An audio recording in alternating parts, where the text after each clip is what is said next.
लो students, तो आज हम लोग देखेंगे न्यूटन्स लॉ ऑफ मोशन के जे मेंस और जे एडवांस के लेवल 1 के पार्ट 2 क्वेश्चंस। हम लोगों ने ऑलरेडी पार्ट 1 के क्वेश्चन लास्ट वीडियो में अपलोड किया था, देख लेना, ठीक है। तो देखो यहाँ पे क्या बोला है कि block A and block C start from rest and move to the right with an acceleration of A equal to 12 metre per second square and A equal to 3 metre per second square है, t is in seconds, ठीक है। तो पूछा है the time when block B again comes to rest, तो कितने time बाद ये जो ब्लॉक बी है वो फिर से रेस्ट में चला आएगा, ठीक है। तो देखो ये जो ब्लॉक बी अटैच है it is connected to a movable pulley. Generally हम क्या मानते हैं, जब बॉडीज कनेक्टेड होते हैं उनका एक्सेलरेशन सेम होता है, बट डू रिमेंबर दैट अगर किसी भी block is connected with a movable pulley तब सब ब्लॉक का एक्सेलरेशन सेम नहीं होगा। तो पहले हम उस सवाल को कैसे सॉल्व करते हैं, ऐसे सवाल को पहले हम वो देख लेते हैं, ठीक है। मानो एक यहाँ पे एक फिक्स पुली है और ये एक बॉडी है ए और ये एक बॉडी है हमारा बी। हम लोगों ने मान लिया mass of B is heavier than mass of A. तब क्या होता है, जनरली बी नीचे गिरता है और ए ऊपर उठता है, दोनों का एक्सेलरेशन सेम होता है। क्यों होता है, बिकॉज ये जो पुली होता है वो फिक्स होता है। बट इन केस अगर ये पुली फिक्स ना होके सिस्टम में एक पुल ऐसा हो जो फिक्स ना हो, मानो ये वाला सेम, ठीक है, मानो ये ए है और यहाँ पे तुम्हारा फिर से एक पुली है मूवेबल पुली, देन यहाँ पे बी ब्लॉक है, देन सी ब्लॉक है and C is heavier than, मानो C is heavier than B, heavier than A, ठीक है, मास के हिसाब से। तो यहाँ पे तीनों ब्लॉक का अलग अलग एक्सेलरेशन होगा, ठीक है, because this pulley is our movable pulley, ठीक है। तो ऐसे सवाल को सॉल्व करने के लिए हम क्या मानते हैं, हम लेते हैं कि summation of T dot X equal to zero, ये क्या होता है, net work done by tension equal to zero हम मानते हैं, ठीक है। तो मानो कि ये जो ए ब्लॉक है यहाँ पे कितना टेंशन लगा T1 और ये मानो ऊपर की तरफ गए, कितना डिस्टेंस गया x1 गया, ठीक है। एंड ये जो C गिरा वो नीचे गिरा, कितना गिरा x2 गिरा और इसमें टेंशन है T3। अब B में कितना टेंशन है मानो T2 और ये मानो ऊपर गया x2। तो इस फॉर्मूला से हम क्या देखते हैं, वो कुछ ऐसा आएगा, T1 dot x1 plus T2 dot x2 plus T3 dot x3 equal to 0 आता है, ठीक है, एज पर द फॉर्मूला, ठीक है। अब अगर हम देखो ये तो एक फार्मूला बन गया, अब इससे और दो डिराइव्ड फार्मूलाज बनते हैं। अगर मैं इसको डिफरेंशिएट करता हूँ विथ रिस्पेक्ट टू T4 क्या आएगा, देखो T1 dot dx1 dt with respect to time हमने डिफरेंशिएट कर दिया, ठीक है, इधर dx2 dt plus T3 dot dx3 dot by dt, ठीक है। तो ये जो है ये क्या है, वेलोसिटीज है ना, तो ये है अलग अलग ब्लॉक्स के velocity, like T1 dot V1 plus T2 dot V2 plus T3 dot V3। ये क्या है, ये है अगर मानो ए ब्लॉक V1 वेलोसिटी से गया, बी ब्लॉक V2 वेलोसिटी से गया और सी ब्लॉक V3 वेलोसिटी से गया, ठीक है। तो ये हमारा सेकंड फॉर्मूला निकल के आता है, ठीक है। देखो यहाँ पे 3 ब्लॉक है इसलिए T1 T2 T3 तक गया, अगर 4 ब्लॉक होते तो T4 तक जाते, अगर 5 ब्लॉक्स होते तो T5 तक जाते, V5 तक जाते, ठीक है। इसको अगर हम फिर से डिफरेंशिएट करते हैं तो कुछ ऐसा सीन आता है, dv1 dt with respect to 2t plus t2 dot dv2 dt plus t3 dot dv3 dt equal to 0। Ultimately क्या है हमारा, t1 dot a1 plus t2 dot a2 plus t3 dot a3। ये क्या है, this are the acceleration of 3 blocks. तो ये हमारा 3 formulas निकलता है। जब भी कोई ब्लॉक कनेक्ट होगा विथ अ मूवेबल पुली तब हम ये 3 में से हम अपने कन्वीनियंस के हिसाब से कोई भी फार्मूला यूज़ कर पाएंगे। इतना समझ में आया। अच्छा, now coming to this question, यहाँ पे क्या बोला, यहाँ पे बोला है कि block A and C start from rest and move to the right direction with an acceleration of A this A C equal to this. तो इस डायग्राम को चलो हम ड्रॉ करते हैं, ठीक है। तो ये डायग्राम कुछ ऐसा था कि इधर एक ब्लॉक था और इधर फिक्स पुली, ठीक है।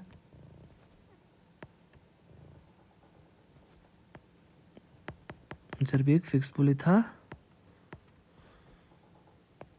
और इधर से एक ब्लॉक कनेक्टेड था, कितना, ये बी था, इधर सी था और ये ए था, ये भी राइट में जा रहा था, ये भी राइट में जा रहा था, ठीक है। ये था हमारा कुछ ऐसा था क्वेश्चन। तो क्वेश्चन है कि एक्सीलरेशन ऑफ ए जो है वो कितना है, 12t, acceleration of A is 12t and acceleration of C is 3, correct. अब क्वेश्चन है कि कितने टाइम बाद B will come to rest. अच्छा, रेस्ट मतलब क्या, वेलोसिटी जीरो हो जाएगा। तो हमको देखो एक वेलोसिटी के हिसाब से एक फॉर्मूला निकालना होगा, राइट। तो वेलोसिटी का इक्वेशन ढूंढना होगा, वेलोसिटी ऑफ बी ढूंढना होगा पहले, फिर उसको जीरो करना होगा। तो देखो यहाँ पे हम देखते हैं कि अगर ये टी है तो ये भी टी होगा, ये भी टी होगा, एंड ये भी टी होगा हमारा, और इधर कितना हो जाएगा, टू टी होगा, because T plus T makes two T. यहाँ पे हम लगाएंगे वो वाला formula, summation of T dot V equal to zero वाला, ठीक है। देखो ए का टेंशन कितना है, अच्छा tension of A dot velocity of A plus tension of B dot velocity of B plus tension of C dot velocity of C equal to zero. ये दर summation of T dot V zero का expansion, ठीक है। अब देखो tension of A कितना है, T है, एक्सीलरेशन, और वेलोसिटी ऑफ वी माना है हमने, ए माना वी ए। एंगल कितना है, देखो इस ए वाले में देखोगे तो टेंशन भी इस तरफ है, वेलोसिटी भी इस तरफ है, तो दोनों का एंगल कितना होगा, 0 डिग्री होगा, तो दोनों के बीच तो cos 0 degree. Plus T V, देखो टी वी हम लोगों ने चलो माना कि वो नीचे की तरफ आ रहा था, ठीक है। अगर गलत होता है तो ऑटोमेटिकली वी वी का वैल्यू माइनस में आ जाएगा, डोंट वरी, ठीक है। तो देखो 2t है टेंशन, वी वी है, और इनके बीच एंगल कितना है, 2t ऊपर की तरफ और वेलोसिटी ऑफ v नीचे की तरफ, तो एंगल कितना होगा, cos 180 डिग्री, ठीक है। अब टेंशन ऑफ c देखो, टेंशन ऑफ c है लेफ्ट में कितना, t, और वेलोसिटी ऑफ c कितना होगा, राइट में ही होगा, बिकॉज अगर एक्सीलरेशन राइट में है तो वेलोसिटी भी राइट में होगा। तो इनके बीच जो एंगल होगा वो भी कितना होगा, 180 डिग्री, तो वो अल्टीमेटली कितना आया, 0 आया, ठीक है। तो T V A minus 2t V B, because cos 180 का value -1 minus T V C equal to 0। T common लेके काट दोगे तो क्या आएगा, V A minus 2vv minus V C equal to 0। तो यहाँ से हमारा देखो वी वी का वैल्यू कितना आया, 2vv का value V A minus V C, and हमारा वी वी का वैल्यू आ गया V A minus V C by 2। ये हमारा एक इक्वेशन निकला इस फॉर्मूला से, ठीक है। अब देखो एक्सीलरेशन ऑफ ए गिवन है, करेक्ट। एक्सीलरेशन ऑफ ए कितना गिवन है, 12t। क्या हम एक्सीलरेशन से वेलोसिटी ऑफ ए निकाल पाएंगे, ऑब्वियसली कैसे निकाल पाएंगे। देखो यहाँ पे जो एक्सीलरेशन है वो टाइम डिपेंडेंट है, मतलब वेरिएबल है। तो वेरिएबल एक्सीलरेशन हम कैसे निकालते हैं, डिफरेंशिएट करके। तो D V A D T मतलब rate of change of velocity of A equal to कितना, 12t, मतलब D V A equal to 12t into D T. इसको अगर हम डिफरेंशिएट कर देंगे, D V A equal to क्या आएगा, 12t डी टी। तो यहाँ से वो क्या आएगा, 12t² प्लस सी। ये प्लस सी क्यों, बिकॉज ये एक इंडिफिनिट इंटीग्रल है, यहाँ पे कोई लिमिट नहीं है, समझ में आया। तो वी ए का वैल्यू कितना निकला, 60² प्लस सी, ठीक है। सिमिलरली हम वेलोसिटी ऑफ बी भी निकाल लेंगे, एक्सीलरेशन ऑफ सिमिलरली हम क्या निकाल लेंगे, हम निकाल लेंगे वेलोसिटी ऑफ सी भी निकाल लेंगे। तो एक्सीलरेशन ऑफ सी कितना गिवन था, 3, करेक्ट। एक्सीलरेशन ऑफ सी मतलब क्या, rate of change of velocity of C, correct. तो यहाँ से हम लेंगे D V C equal to 3 into D T, integration of 3 into D T. तो यहाँ से वेलोसिटी ऑफ सी क्या निकला, 3t प्लस सी प्राइम। ये भी इंडिफिनिट इंटीग्रल है। देखो अब क्वेश्चन ध्यान से देखोगे तो पता है क्या लिखा है, block A and C starts from rest. Starts from rest का मतलब क्या, मतलब जब टाइम 0 था वेलोसिटी ऑफ ए वी कितना था, 0 था, वहाँ से हमारा सी का वैल्यू 0 निकल गया। सिमिलरली जब टाइम 0 था तब वेलोसिटी ऑफ सी भी कितना था, 0 था, यहाँ से हमारा सी प्राइम का वैल्यू भी कितना निकल गया, 0। तो वेलोसिटी ऑफ सी कितना है हमारा, actually 3t, and velocity of A कितना है, 60²। अभी हम वेलोसिटी ऑफ बी निकाल पाएंगे ना, कितना है, V A minus V C by 2। तो क्वेश्चन है कितने टाइम बाद velocity of B will be 0, मतलब कितने टाइम बाद बी रेस्ट पे आ जाएगा। तो वी बी को 0 कर दो, वी ए का वैल्यू पुट कर दो 60² माइनस 3t/2। तो यहाँ से करोगे तो कितना आएगा, 60² माइनस 3t इक्वल टू 0 आएगा। तो 3t कॉमन लोगे क्या आएगा, 2t माइनस 1 इक्वल टू 0। जब देखो अब इसका मतलब है इधर t इक्वल टू 0 और दिस इक्वल टू 0। तो टाइम 0 पे तो वेलोसिटी 0 था ही, बिकॉज सबने रेस्ट से शुरू किया। तो सेकंड लाइन से क्या मिलता है, 2t इक्वल टू 1, मतलब t का वैल्यू 1/2, मतलब 1/2 सेकंड के बाद हमारा भी फिर से 0 में आ गया वेलोसिटी, ठीक है। So it's a very good question, देख लेना। Okay, now moving to next question. In the figure shown the relation between acceleration is. तो मतलब यहाँ पे जो एक्सीलरेशन है डिफरेंट ब्लॉक्स के, देखो तीनों ब्लॉक का अलग अलग है ना, क्यों, because they are connected by a movable pulley. इसलिए तीनों का एक्सेलरेशन अलग अलग है। अब तुमको क्या ढूंढना है, इनके बीच रिलेशन ढूंढना होगा। तो हम डायग्राम यहाँ से फिर से ड्रॉ कर लेते हैं। ये हमारा फिक्स पुली हो गया, उधर मास m1, ठीक है, देन दिस,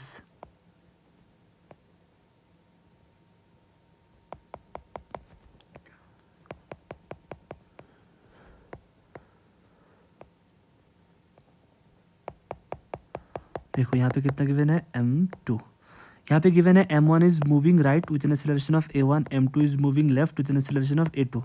तो क्वेश्चन है ये जो हमारा m3 होगा वो नीचे आएगा a3 से, a1 a2 a3 के साथ रिलेशन ढूंढो। कैसे ढूंढेंगे, देखो ये जो पुली है वो क्या है, मूवेबल पुली है, मतलब हम कौन सा लगाएंगे, तीन इक्वेशन होता है हमारे पास ना, T dot X equal to zero, या फिर summation of T dot V equal to zero, या फिर summation of T dot A equal to zero. देखो लास्ट क्वेश्चन में हमने ये वाला लगाया था अकॉर्डिंग टू आवर कन्वीनियंस। इस पे एक्सीलरेशंस के बीच रिलेशन ढूंढने के लिए बोला है, तो हम थर्ड इक्वेशन लगाएंगे, ठीक है। कितने ब्लॉक है, 3 ब्लॉक है ना, तो यहाँ से हम देखेंगे तो क्या आएगा, T1 dot A1 plus T2 dot A2 plus T3 dot A3 equal to 0। देखो M1 ब्लॉक का टेंशन कितना है, M1 ब्लॉक का मान लिया टेंशन T है, तो इधर भी टेंशन कितना होगा T, तो इधर भी कितना होगा T, तो नीचे कितना होगा 2T, और इसका भी कितना होगा T, बिकॉज ये सब सेमी स्ट्रिंग है, ठीक है। तो T1 का वैल्यू T है, A1 का वैल्यू तो A1 है, इनके बीच एंगल कितना है 0 डिग्री, बिकॉज T और A का डायरेक्शन सेम डायरेक्शन में है। T2 का वैल्यू कितना है, मतलब सेकंड बॉडी का T, ठीक है, A2 का वैल्यू A2, और इनके बीच भी एंगल कितना है 0 डिग्री, बिकॉज T भी लेफ्ट साइड में, एक्सीलरेशन भी लेफ्ट साइड में। अब M3 बॉडी में देखो टेंशन कितना है 2-3, एक्सीलरेशन कितना है A3। अब देखो टेंशन ऊपर की तरफ, एक्सीलरेशन नीचे की तरफ, मतलब एंगल कितना होगा 180 डिग्री, मतलब 2T A3 cos 180 degree equal to 0। यहाँ से क्या आया, TA1 plus TA2 minus 2T A3 equal to 0। T common लो के काट दोगे तो क्या आएगा, A1 plus A2 minus 2A3 equal to 0। तो ये हमारा सेकंड ऑप्शन है शायद, हाँ बी ऑप्शन होगा। क्या होगा, A1 plus A2 equal to 2A3, ठीक है। देखा ये भी क्वेश्चन किसका था, मूवेबल पुली का था। Okay, now moving to next question, देखो क्या है, in the arrangement shown in the figure if the surface is smooth then find out the acceleration of block M2। M2 का एक्सीलरेशन पूछा है। अब देखो M2 भी किससे कनेक्टेड है, मूवेबल पुली से, फिक्स पुली का नहीं। तो कैसे लगाओगे एक्सीलरेशन का फॉर्मूला निकालने के लिए, summation of T dot A, ठीक है।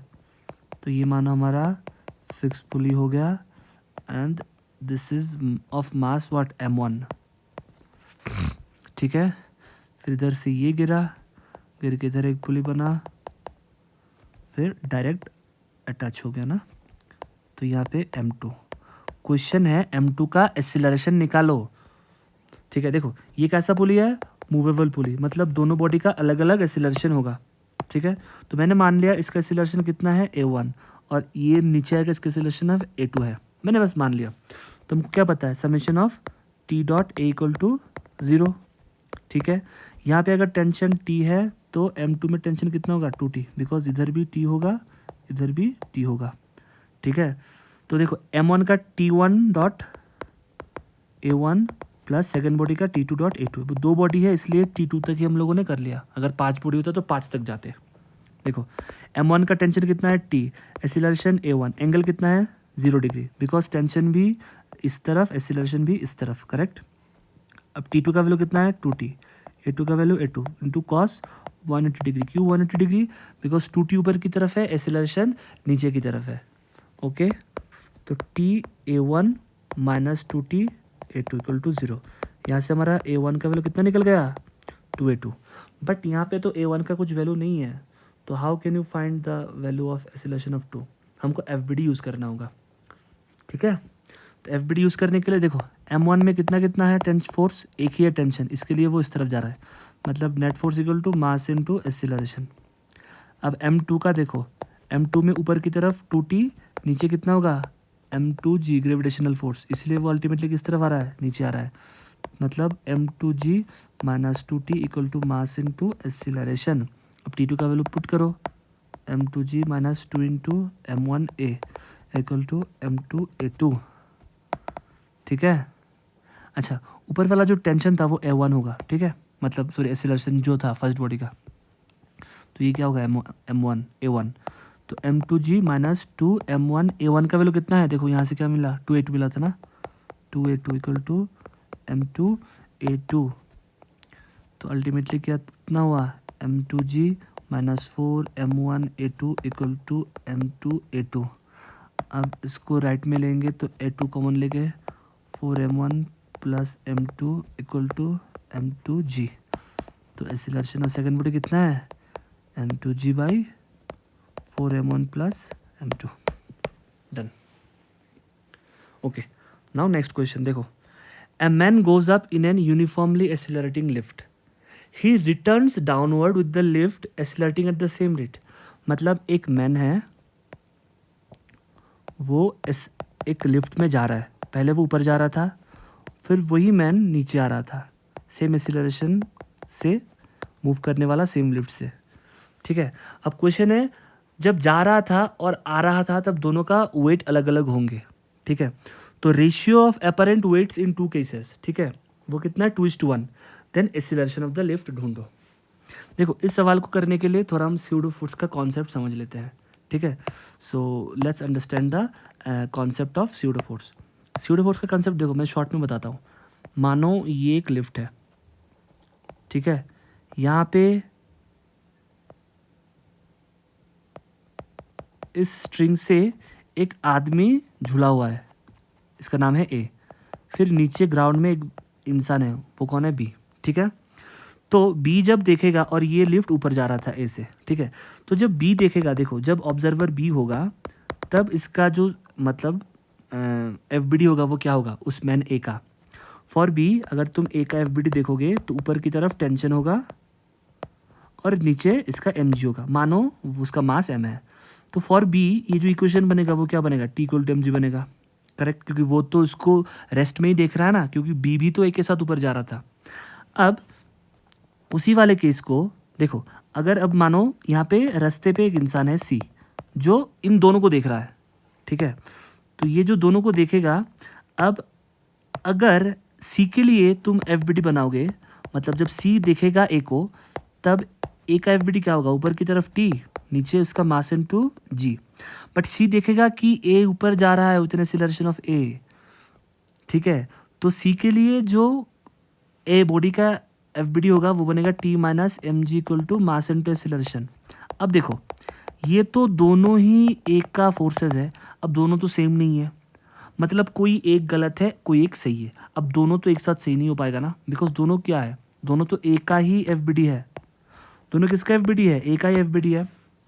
तो यहाँ पर ये वाला गलत है, पता है क्यों, बिकॉज ये जो हमारा ऑब्जर्वर था, यहाँ पे ऑब्जर्वर कौन था, बी था, ये जो ऑब्जर्वर था B, he is in non inertial frame. Non inertial frame मतलब क्या, जो फ्रेम का एक्सीलरेशन जीरो नहीं है, मतलब जो फ्रेम मूव कर रहा है। नॉन इनर्शियल फ्रेम में क्या होता है, हमारा Newton's law of motion valid नहीं होता है, is not valid, Newton's law of motion is not valid. तो उसको वैलिड करने के लिए हम क्या करते हैं, वी ऐड स्यूडो फोर्स। हम क्या ऐड करते हैं, हम ऐड करते हैं स्यूडो फोर्स, किस तरफ, in direction opposite to motion of frame. हम फ्रेम का जिस तरफ मोशन है इसके ऑपोजिट में हम क्या ऐड करते हैं, हम स्यूडो फोर्स ऐड करते हैं, ठीक है। तो ये वाला जो इक्वेशन बना वो क्या बन जाएगा, देखो ये वाला जो इक्वेशन बनेगा वो क्या बनेगा, तो अगर हम इसमें स्यूडो फोर्स लगाएंगे तो इस डायग्राम को मैं फिर से ड्रॉ कर रहा हूँ, ठीक है। देखो अगर हम बनाते हैं तो क्या होगा, उसको ऊपर की तरफ तो टेंशन लगेगा ही लगेगा, नीचे क्या लगेगा, एम जी लगेगा, और ये लिफ्ट ऐसे जा रहा था ना ऊपर की तरफ, तो इसके ऑपोजिट में क्या मिलेगा, एक स्यूडो फोर्स। स्यूडो फोर्स मतलब मास इनटू स्यूडो एक्सीलरेशन, मतलब जो एक्सीलरेशन ऑफ फ्रेम है। तो ये इक्वेशन क्या बन जाएगा, T equal to M A plus M G बन जाएगा। मतलब देखो ये इक्वेशन और ये इक्वेशन दोनों सेम है ना। तो इसलिए जब भी हम नॉन इनर्शियल फ्रेम के सवाल सॉल्व करते हैं, अगर हम एज्यूम करते हैं कि हम मतलब अगर जिसका एफ बी डी बनाएंगे उसको अगर मेन मान के करते हैं तो हम स्यूडो फोर्स लगाते हैं, ठीक है। तो इस वाले क्वेश्चन को देखो, कि ये वाला क्वेश्चन क्या डिमांड कर रहा है। इस क्वेश्चन में ये है कि एक लिफ्ट है, उसका ऊपर जा रहा था पहले ए एक्सीलरेशन से, फिर ए एक्सीलरेशन से वही लिफ्ट नीचे आ रहा था, ठीक है। तो एक इंसान बैठा था, a man goes up in a uniformly accelerating lift, he returns downward with the lift accelerating at the same rate, the ratio of apparent weight in two cases is 2:1। मतलब जब वो ऊपर जा रहा था और जब वो नीचे आ रहा था, ठीक है, दोनों का वेट होगा ना। जब वो ऊपर जा रहा था तो weight when he was moving up upon weight when he was moving down, वो कितना है, 2:1 है। तो एक्सीलरेशन ऑफ द लिफ्ट निकालने के लिए हमको बोला है, करेक्ट। देखो तो हम क्या मानेंगे, देखो इस मैन का mg किस तरफ होगा, नीचे होगा, करेक्ट। तो लिफ्ट जब ऊपर जा रहा होगा तब इसमें स्यूडो फोर्स लगेगा ना, तो अल्टीमेटली इसका जो वेट होगा वो क्या हो जाएगा, स्यूडो फोर्स प्लस mg हो जाएगा, मतलब ma प्लस mg बन जाएगा, करेक्ट। अब इसमें देखो mg तो नीचे है, अब ये लिफ्ट नीचे आ रहा था तो इसमें जो स्यूडो फोर्स लगेगा वो कैसे लगेगा, ऊपर की तरफ, मास इनटू एक्सीलरेशन से। तो इसका जब अब वेट होगा, जब वो डाउनवर्ड मूव कर रहा होगा, वो कितना होगा, वो होगा mg माइनस ma, ठीक है, mg माइनस ma होगा। तो फिर अगर इसको हम रिप्लेस कर देंगे तो वो क्या होगा, ma प्लस mg जब अपवर्ड जा रहा था, देन mg माइनस ma जब वो नीचे आ रहा था, इक्वल टू 2:1 ना। तो m कॉमन लेंगे तो क्या होगा, a plus G by a minus G equal to 2/1। तो हमारा यहाँ पे देखेंगे तो a plus G equal to 2a minus 2g, right. तो हमारा a का वैल्यू कितना निकलेगा, 3g निकल जाएगा। समझ में आया। So this will be the case. Okay, now next question देखो, नेक्स्ट क्वेश्चन क्या है, a block can slide on a smooth inclined plane of inclination theta. मतलब एक इंक्लाइंड प्लेन है एंगल थीटा में, वहाँ पे ब्लॉक स्लाइड करता है, सपोज ब्लॉक का मास m है, ठीक है। नाउ वो जो इंक्लाइंड प्लेन है kept on A floor of a lift, मतलब ये लिफ्ट में रखा हुआ है। ये कहाँ पे रखा हुआ है, लिफ्ट में रखा हुआ है। तो a block can slide on a smooth inclined plane of inclination theta kept on the floor of a lift, ठीक है। When the lift is descending with a retardation. अब देखो डिसेंडिंग मतलब क्या, नीचे आ रहा है, ठीक है। अच्छा, इसको करने से पहले पहले इसको फोर्स देख लेते हैं। देखो एम में कितना लगेगा, नीचे लगेगा mg। अगर ये थीटा है तो ये एंगल भी थीटा होगा, तो यहाँ पे क्या बनेगा, mg cos थीटा, और ये क्या बनेगा, इधर जो फोर्स है वो बनेगा mg sin थीटा, करेक्ट। अच्छा, अब देखो ये जो ब्लॉक है वो कहाँ पे है, वो एक इंक्लाइंड प्लेन पे है जो एक लिफ्ट पे है। अब लिफ्ट पे है मतलब कौन सा फ्रेम है, non inertial frame. Non inertial frame को सॉल्व करने के लिए हम क्या लगाते थे, स्यूडो फोर्स लगाते थे। किस तरफ लगाते थे, opposite to the motion of the frame. अच्छा, तो यहाँ पे तो देख के लगता है लिफ्ट नीचे आ रहा है तो स्यूडो फोर्स तो ऊपर लगेगा, राइट। बट नहीं, स्यूडो फोर्स ऊपर नहीं लगेगा। क्यों नहीं लगेगा, देखो बिकॉज ये जो लिफ्ट है नीचे आ रहा है, when the lift is descending with a retardation. ये क्या है, ये रिटार्डेशन है, मतलब -a, मतलब जो एक्चुअली a का डायरेक्शन है वो ऊपर की तरफ है, ठीक है। लिफ्ट तो नीचे आ रहा था but with a retardation, generally ये नहीं होता है। तो ये रिटार्डेशन से नीचे आ रहा है, मतलब माइनस है, मतलब direction of A will be opposite, मतलब ऊपर की तरफ। तो एक्चुअली जो स्यूडो फोर्स लगेगा इसमें वो किस तरफ लगेगा, नीचे की तरफ लगेगा स्यूडो फोर्स, इस तरफ लगेगा स्यूडो फोर्स। तो अगर ये स्यूडो फोर्स है मतलब एफ पी का वैल्यू कितना होगा, मास into acceleration of the lift. तो इधर बनेगा हमारा एम ए कॉस थीटा और इधर बनेगा एम ए साइन थीटा। तो देखो, तो what is the acceleration of the block relative to the incline, मतलब इंक्लाइन की तरफ कितना एक्सीलरेशन है। तो अलोंग द इंक्लाइन, देखो अलोंग द इंक्लाइन उसका जो फोर्स होगा वो कितना होगा, M G sine theta plus M A sine theta. Therefore acceleration along the incline कितना होगा, मास से डिवाइड कर लो, मतलब जी प्लस ए को वो लेके इंटू साइन थीटा। ये होगा हमारा एक्सीलरेशन का फॉर्मूला। इतना समझ में आया। तो नेक्स्ट क्वेश्चन ये है कि two done blocks are moving on a smooth horizontal surface such that mass m remain stationary with respect to the block of mass capital M। मतलब मानो ये हमारा, मानो ये वेज है कैपिटल M जो ब्लॉक है बोला यहाँ पे, और यहाँ पे एक छोटा सा ब्लॉक है मास स्मॉल m, ठीक है, as shown in the figure. तो मैग्नीट्यूड ऑफ द फोर्स, ये पी का वैल्यू कितना होगा सच दैट ये जो छोटा m है रिमेन स्टेशनरी, रेस्ट में रहे with respect to that capital M, ठीक है। तो देखो इस अगर छोटे m का मैं ग्रेविटेशनल फोर्स निकालूँ, ये एंगल है बीटा, ठीक है, तो इधर है mg, और अगर ये बीटा है तो ये एंगल भी बीटा होगा, और ये बन जाएगा mg cos beta, and this will be our what mg sin beta, ठीक है। ओके देखो इस ब्लॉक में इस वेज, ये जो कैपिटल M है this is wedge and this small is block, तो इसमें इधर ये जो जाएगा इधर, मानो मैंने एक्सेलरेशन a से जाया, तो ये जो p का वैल्यू है फोर्स का वो क्या आएगा, टोटल मास इनटू एक्सेलरेशन आएगा ना, तो ये हमको लास्ट में काम आएगा, ठीक है।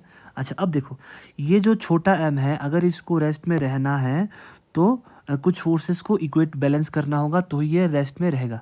अब ये जो स्मॉल m है it is lying on a non inertial frame because capital M is moving ना, it is moving with an acceleration of small a, तो इसमें क्या लगेगा स्यूडो फोर्स, किस तरफ लगेगा opposite to the motion of the frame, तो frame किस तरफ जा रहा है राइट साइड में, तो इस तरफ क्या लगेगा हमारा स्यूडो फोर्स, मतलब m/a, ठीक है। अगर ये बीटा है तो ये एंगल बन जाएगा हमारा 90 डिग्री माइनस बीटा, तो ये बन जाएगा फिर से बीटा, मतलब ऊपर का जो कंपोनेंट होगा वो होगा ma cos बीटा, और नीचे जो कंपोनेंट बनेगा वो क्या बनेगा ma sin बीटा, ठीक है। अब देखो ये छोटे m को रेस्ट में रहने के लिए our mg sin beta should be equal to ma cos beta, mm कटेगा तो एक का वैल्यू कितना आएगा g इंटू 10 बीटा। अब तुमको तो p का वैल्यू चाहिए था ना, तो b का वैल्यू कितना होगा m plus m into A, छोटे का वैल्यू कितना है m plus m into G 10 beta, ठीक है। देखो तो नेक्स्ट क्वेश्चन क्या है, two weights W1 and W2 are suspended on the two strings on a frictionless pulley, ठीक है। पहले ये देख लेते हैं हम लोग, एक फ्रिक्शनलेस पुली है, इस फ्रिक्शनलेस पुली में क्या कर रहा है, two weights are suspended of weight कितना W1 एंड W2, चलो हमने ये एज्यूम कर लिया W1 is greater than W2, कुछ फर्क नहीं पड़ेगा वैसे, ठीक है। अब एक चीज़ देखो, अगर यहाँ पे मास m1 और m2 होता तो हम लोग ग्रेविटेशनल फोर्स को क्या लिखते हैं m1g m2g, बट यहाँ पे W1 को गलती से भी W1g मत लिख लेना, डाउनवर्ड फोर्स क्यों नहीं है, बिकॉज W1 में खुद उसका मास और ग्रेविटेशनल एक्सेलरेशन इन्वॉल्व होते हैं, ठीक है। तो W2 क्या आएगा m2 इंटू जी, ठीक है। मैंने माना चलो इस ब्लॉक का मास m1 है, इसका मास m2 है, ठीक है। अच्छा अब नॉर्मल केस में इनमें क्या क्या फोर्सेस लगेंगे, देखो ऊपर टेंशन T है, यहाँ पे भी टेंशन T है, नीचे कितना m1g है मतलब W1, और नीचे m2g मतलब W2 ही आएगा, ठीक है। अब यहाँ पे टिपिकल चीज़ है, देखो two weights W1 and W2 are suspended on the two strings of frictionless pulley, now when the pulley gets pulled, आपने क्या किया, ये जो पूरा पुली है सिस्टम है, इसको आपने सिस्टम को पूरा ऊपर मतलब मूव करवाया with an acceleration of g। अब अगर तुमने पूरा सिस्टम को ऊपर करवाया तो it became non inertial frame, तो उसके लिए हम लोग क्या करेंगे, इंडिविजुअल मासेस पे स्यूडो फोर्स लगाएंगे, किस तरफ opposite to the motion of the frame, तो इधर हम लगाएंगे स्यूडो फोर्स 1 और इसमें लगाएंगे स्यूडो फोर्स 2, ठीक है, बिकॉज ये तो अब नॉन इनर्शियल फ्रेम बन गया ना, because whole pull is moving upward. Okay अब देखो, अब हमने माना था क्या W1 is greater than W2, तो ये मानो नीचे आ रहा है विद एन एक्सेलरेशन a और ये ऊपर जा रहा है विद एन एक्सेलरेशन a, ठीक है, ठीक है। अब जब हम W1 का FBD देखेंगे तो वो क्या होगा, ऊपर T है, नीचे स्यूडो फोर्स का वैल्यू क्या होगा, देखो स्यूडो फोर्स का होगा मास मतलब m1 मतलब W1/g इंटू स्यूडो एक्सेलरेशन, वो क्या है, जिस एक्सेलरेशन से वो फ्रेम ऊपर जा रहा था मतलब g मतलब W1, और FP2 का भी वैल्यू क्या आएगा, देखो मास मतलब W2/g इंटू एक्सीलरेशन जिससे वो फ्रेम ऊपर जा रहा था मतलब g मतलब W2, ठीक है। तो FP1 का भी W1 और W1 तो पहले से ही है और इसीलिए अल्टीमेटली वो नीचे आ रहा था विथ एक्सीलरेशन a, तो 2W1 minus T1 equal to क्या, मास इंटू एक्सीलरेशन मतलब W1/g इंटू एक्सीलरेशन। अब तुम W2 का देखो, W2 में देखोगे तो ऊपर कितना है T, नीचे कितना है स्यूडो फोर्स 2, मतलब W2 है एक और W2 तो पहले से ही है। अल्टीमेटली ये ऊपर जा रहा है A से, मतलब T minus 2W2 equal to mass into acceleration. Mass कितना है 2 का W2/g इंटू एक्सीलरेशन। ठीक है, अब चलो हमको तो टेंशन चाहिए ना। अच्छा ये देखो, ये सब तो T ही होगा ना, T1 करने की कोई ज़रूरत नहीं है। देखो ये सब तो T ही होगा बिकॉज सेम स्ट्रिंग ही है। ठीक है, अच्छा तो यहाँ से A का वैल्यू क्या होगा, देखो A का वैल्यू आएगा हमारा TG minus 2W2G by W2। ठीक है, इसका वैल्यू यहाँ पे पुट कर दो, 2W1 minus T equal to W1G into A का वैल्यू कितना है TG minus 2W2G by W2।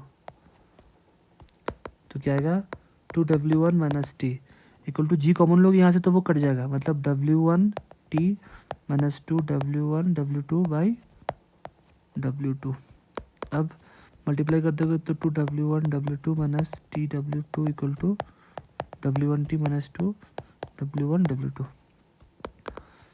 ये उधर जाएगा तो 2T, अच्छा एक सेकंड देखो, ये T, ये जो T वाला टर्म है माइनस TW2 अगर वो उधर जाएगा तो T कॉमन लोगे तो क्या आएगा W1 प्लस W2 और इधर आएगा 2W1 W2 plus 2W1 W2, मतलब कितना T का वैल्यू देखो 4W1 W2 by W1 plus W2। तो ये है टेंशन इन द स्ट्रिंग। ठीक है, अब देखो नेक्स्ट क्वेश्चन क्या है। Machine gun fires bullet of mass 440 gram. Mass of bullet कितना है 40 ग्राम, मतलब 0.04 kg with a velocity of कितना 1200 metre per second. The man holding it can exert a maximum force of 144 newton. तो how many bullets can you fire, तो maximum force कितना है यहाँ पे 144 न्यूटन। अच्छा मैक्सिमम फोर्स को आप क्या लिख सकते हो, rate of change in momentum ना, मतलब mass into change in velocity bye T भी लिख सकते हो काइंड ऑफ। अब देखो ये तो सब मतलब पर सेकंड ना, तो टी का वैल्यू 1 होगा। ठीक है, और हम लोगों ने माना चलो कि n नंबर ऑफ बुलेट उन्होंने फायर किया। ठीक है, तो n इंटू एम का वैल्यू कितना है 0.04 इंटू वेलोसिटी कितना 1200 बाई टी का वैल्यू तो 1 है, क्यों 1 है बिकॉज पर सेकंड बोला ना, और फोर्स का वैल्यू कितना है 144, तो 144 इक्वल टू देखो 2 जीरो से आएगा तो 448 आएगा, 48 इंटू एन, मतलब एन का वैल्यू कितना आएगा 3 आएगा, मतलब 3 बुलेट पर सेकंड वो फायर कर पाएंगे। नेक्स्ट क्वेश्चन देखो, if the strings and all the pulleys are ideal the acceleration of mass M. इसको हम पहले ड्रॉ कर लेते हैं। हाँ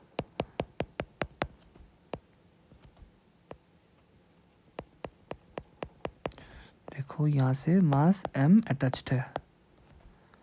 अच्छा आप लोग बाय द वे बोल देना किस टॉपिक पे नेक्स्ट वीडियो बनाना है, तो आप जिस बॉडी पे मतलब जिस टॉपिक पे बोलोगे उसी टॉपिक पे मैं बना दूंगा, या फिर अगर इस चैप्टर में कोई इंडिविजुअल टॉपिक से आपको बनाना है तो बता देना। ठीक है, I will try my best.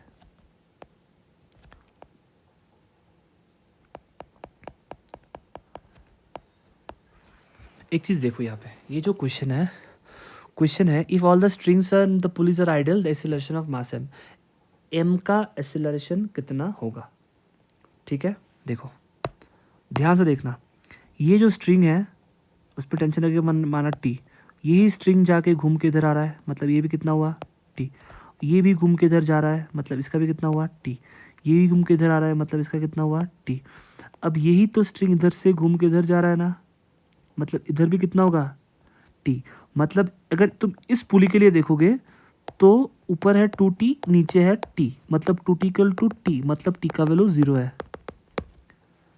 ये है यहाँ पे सबसे इंपॉर्टेंट फंडा।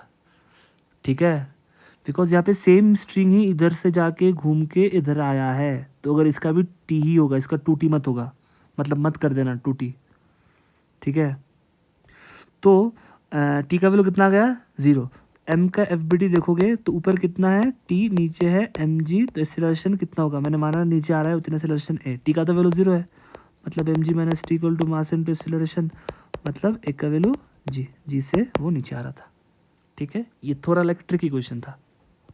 नेक्स्ट क्वेश्चन देखो, a trolley is being pulled up an inclined plane by a man sitting on it. एक मैन जो ट्रॉली पे बैठा हुआ है वही उसको खींच रहा है। He applies a force of 250 newton. Of the combined mass of the man and the trolley is 100 kg। Man और ट्रॉली का जो कंबाइंड मास है वो कितना है, 100 kg। The acceleration of the trolley will भी कितना, और साइन 15 डिग्री का वैल्यू कितना है, 0.26 गिवन है। एक सेकेंड, चलो हम ये ट्रॉली को ड्रॉ कर लेते हैं इंक्लाइंड प्लेन पे। ये 15 डिग्री है, ठीक है। देखो ये है वो ट्रॉली और यहाँ पे है वो मैन खड़ा हुआ, वो मैन ऐसे खींच रहा है।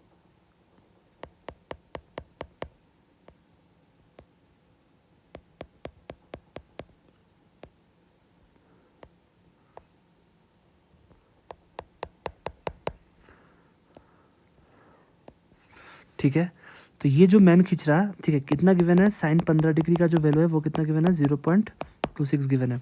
मैन ने जो टेंशन फोर्स लगाया वो कितना लगाया, 250 न्यूटन, ठीक है, और दोनों का मास मिल गया 100 kg। देखो एक चीज़ देखो यहाँ पे, ये है एक स्ट्रिंग जो इधर से जाके इधर जा रही है, करेक्ट। तो इनमें टेंशन सेम होगा। अगर यहाँ पे टी है तो इधर भी टी होगा, इधर भी टी होगा, मतलब नीचे जो टी होगा वो कितना होगा, 2t होगा। मतलब जो टोटल टेंशन है वो कितना है, 3t है, ठीक है। अगर मैन टेंशन फोर्स कितना लगा रहा था, मैन लगा रहा था 250 न्यूटन, तो 3t का वैल्यू कितना होगा, 750 न्यूटन, राइट। तो अगर मैन और लिफ्ट का मैं एक साथ एक एफ बनाऊँ, ठीक है, ये क्या है, मैन प्लस लिफ्ट। देखो इधर की तरफ जो फोर्स है वो कितना है, 3t, मतलब 750 न्यूटन, ठीक है। अब एक चीज़ देखो, इसमें जो ग्रेविटेशनल लगेंगे वो इधर लगेंगे, कितना लगेंगे, mg। एम मास कितना है दोनों मिला के 100 kg, मतलब mg कितना होगा, 1000, ठीक है। अगर ये 15 डिग्री है तो ये एंगल भी 15 डिग्री होगा, तो इधर भी कितना होगा, mg इंटू कॉस 15, मतलब mg मतलब 1000 इंटू कॉस 15 डिग्री, और इधर जो होगा वो कितना होगा, 1000 इंटू साइन 15 डिग्री, ठीक है ना। इतना तो आता है ना तुम लोगों को। एक चीज़ देख लो, ठीक है। अरे ये एम जी का वैल्यू कितना है, 1000 है ना, इसलिए तो इधर कितना आएगा, एम जी साइन थीटा, और इधर क्या बनेगा, एम जी कॉस थीटा बनेगा, राइट। तो इसका नीचे की तरफ जो फोर्स है वो कितना है, इधर जो फोर्स होगा वो रहेगा 1000 इंटू साइन 15, मतलब 0.26, मतलब कितना, 260 न्यूटन मानो, ठीक है।